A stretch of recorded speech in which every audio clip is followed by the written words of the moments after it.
شدید به ولاگ امروز من امروز برای که با دوستان برم از این رستوران‌های آسیایی، حالا نمیدونم ژاپنی، کره یا هرچی، و فقط هم یه ساعت وقت دارم که حاضرش همون رفتم.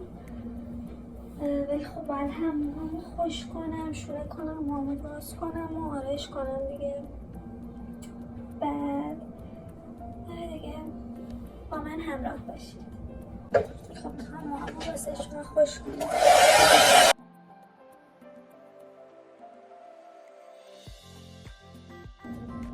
خب من موامو سشوار کشیدم، خوش کردم، اینجوری شد. میخوام آرایش همو انجام بدم. اول از همه ضد آفتاب میزنم which is very very very important. خب یه مرطوب کننده رنگیه که من میزنم، یه ذره میزنم، اصلا خیلی کلن که هیچ پوشانندگی نداره، ولی خب یکم مثلا دست میکنه و قشنگ میکنه پوستو یک مقدار. خب میریم سراغ بحث جذاب و شیرین روژونه.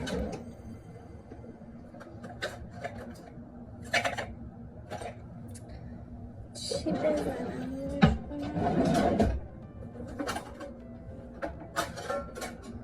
اونجا که نمیخوام خیلی سنگین کنم خودم و همین تینت میزنم.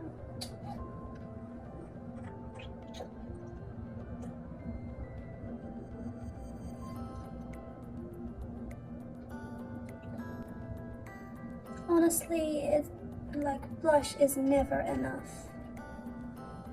As much as blush as I can, I apply.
دیوارای پایی چرا با پا میرم دیوارا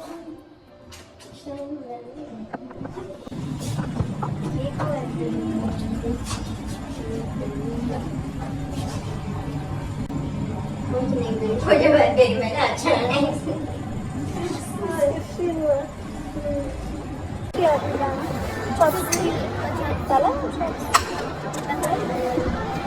ولی خب حالا یه موقع ممکنه فلج بازی داری. نه این خیلی چاپسیکش میکنم نه من تو رو با آرزو بکنم. آرزو کیه؟ آرزو دختر دوست مامان بذار زیر میکنم از نظرم خیلی چی من نیت شرم نیشید اگر صاف چی کس روزه اگر صاف نکرد من دوست که من رو میزنم همه رو میزنم چطور دکور رزرو کنم تو چجوری اینطوری نیت وای من قراره شمالش قراره من میشنسم را تو بکنم من میشنسم من شانسم عالی امروز نه به عالیه شد بچه خیلی هم صاف اتفاق واره فقط من مطمئنم که خوشگل بگیر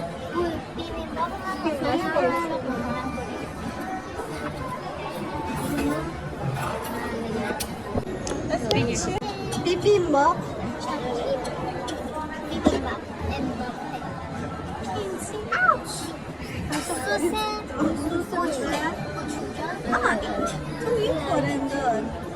dog is like corn dog. It's like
چی ببینم؟ میخوام من نفرت انگیز رو ببینم. قسمت جدیدش اومده.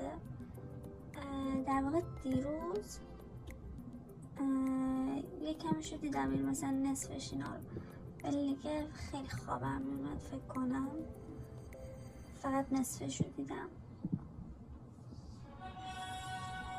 حالا من این همه رفتم غذا خوردم، الان ساعت 8:30 ایناه، ولی مثل چی واقعا خیلی خستم. دیگه گفتم این کارتون رو ببینم، یه شامی بخورم، یه سیب تعمیه، بعدشم بخوابم.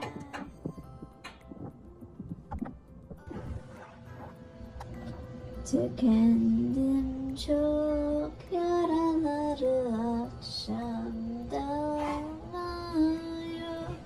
İçimdeki duman sen istersen yaralım o zaman. سلام شما از روز بعد.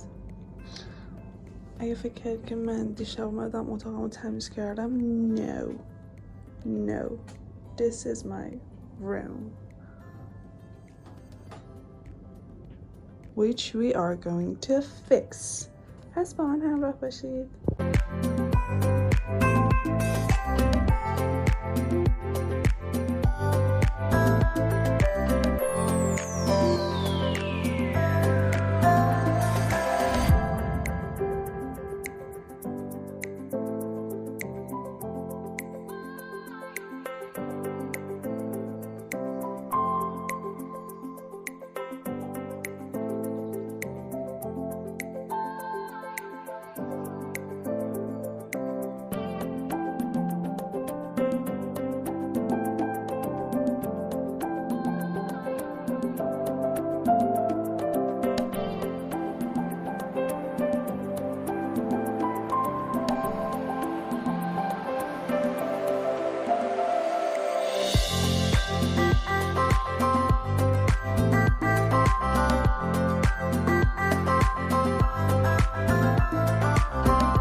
تا حدودی مرتب کردم اتاقمو از اون حالت ترکیدگی و اینا در اومد، ولی واقعیت اینه که to be honest واقعا لازمه که گردگیری کنم، شیشه های اتاقمو تمیز کنم و جارو برقی بکشم، ولی الان حقیقتا گشنمه و تا الان همینقدر از دستم برمی اومد درش فعلا بیخیالش میشم.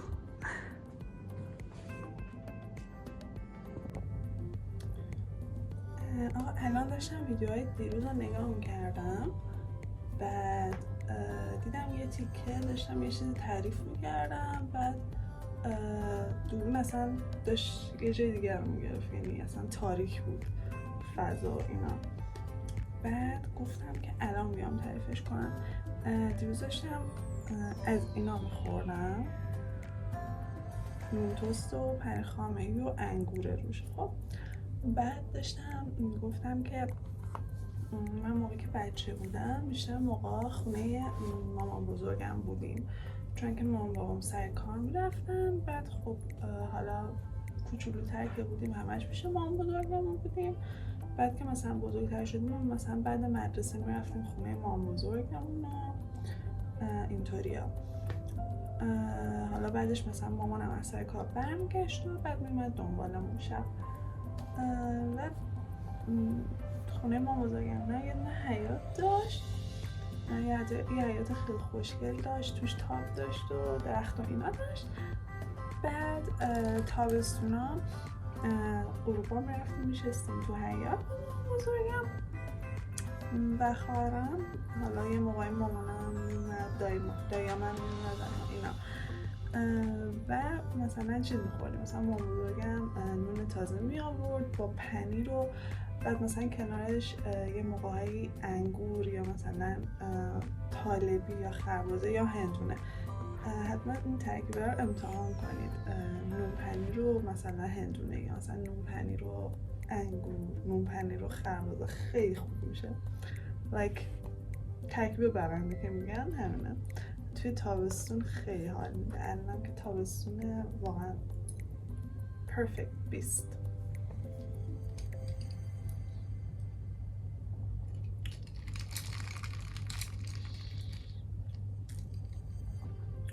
اینم آیستی هم خیلی بهتون پیشنهاد میکنم. هیچ چیز پیچیده و یا فنسی نیستش، صرفا چاییه. حالا من یکم شکر ریختم، میتونید بریزید یا نه، یکم آب لیمو بریزیدم خوب میشه با یه عالمه یخ. This is basically what it is.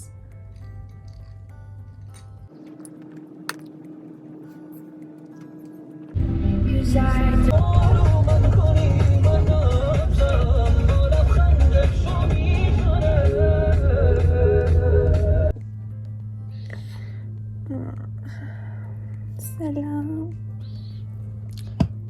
امروز روز بعده. امروز فردا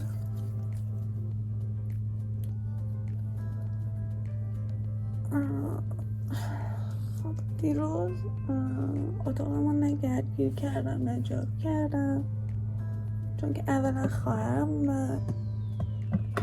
بعد ما هم چی دیدیم؟ ما هم فیلم دیدیم. اسم فیلم جالبی بود به نظرم. نمیگم یه فیلم خیلی پرفکتی بود، ولی فیلم جالبی بود. اسمش بود The Beast Within. ژانرش ترسناک بود و از هم موضوع حالا نسبتاً جالبی داشت. یک مقدار خیلی کلیشه‌ای بود، حدوداً تا حد زیادی میشد از همون تیتراژ اول فیلم تقریبا همه چیز رو حدس زد، ولی خب حالا نسبتاً جالب بود موضوعش. بعد چی بگم براتون، سعی می‌کنم عکس فیلم رو بزنم براتون. بعد تصویربرداری قشنگی داشت. جایی که فیلم برداری شده بود جای جنگلی خیلی خیلی قشنگ بود، جالب بود. حالا به نظر من یکم خیلی الکی دراماتیک بود ولی خب مدلش بود دیگه. I don't know. Anyway بعدش هم ماه حدود 1 ماه دیگه، یا کمتر از 1 ماه دیگه، مثلا 20 روز دیگه عروسی کازینمه. درنچه خیلی در حول و ولای این هستیم که لباس و اینها رو چیکار کنیم، چی بخریم و اینا. و خیلی هم دیر بهمون گفتن، مثلا شاید 5 روز پیش ما خبردار شدیم که مثلا ماه آینده قراره کازینمون عروسی بگیره. بعد خلاصه دیروز من خودم یه دونه پیج پیدا کرده بودم توی اینستاگرام که لباسای قشنگی داشت. خب همه مدلای عروسکی و پفی و اینا بود. بکنم تو ذهنم بود که از اینجور مدل‌ها بپوشم،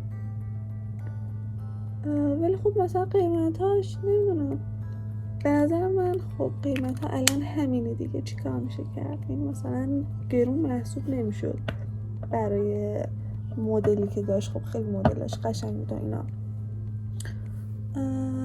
ولی خب حالا گفتیم که بریم سمت اونورا ببینیم که از این پاساژایی که لباسای مجلسی میفروشن بریم ببینیم که چطوری قیمت ها فلان و اینا. بعد رفتیم دیدیم که مدل نسبتا قشنگی وجود داشت و قیمت ها هم خوب بود واقعا، یعنی بهتر از اون پیج بود.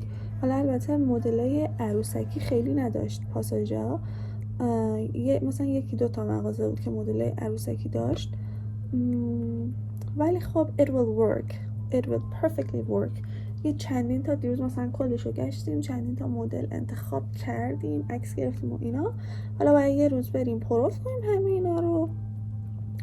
حالا شاید بیشتر از یه روز طول بکشه to be honest، چون هم من هستم، هم خواهرم هست، هم مامانم هست که لباس میخواد. It could last like 3 days. و خب حالا هر کدوم که قشنگتر بود تو تنمون، بهتر وای میستاد و اینا، اونا بگیریم. خلاصه که دیروز به این منوال گذشت و امروزم اصلا حال ندارم، که واقعا حال ندارم هیچ کاری بکنم، اصلا حال ندارم هیچ کاری بکنم، ولی از این تکنیک استفاده میکنم. یا همین الان اتاقم رو گردگیری میکنم و جارو میکشم، یا اینکه باید کل خونه رو جارو بکشم. کدومش بهتره؟ کدومش آسون تره؟ اینکه فقط اتاق خودم رو جارو بکشم که کلن شاید یه ربع طول بکشه با کل گردگیری و ایناش. Therefore be with me.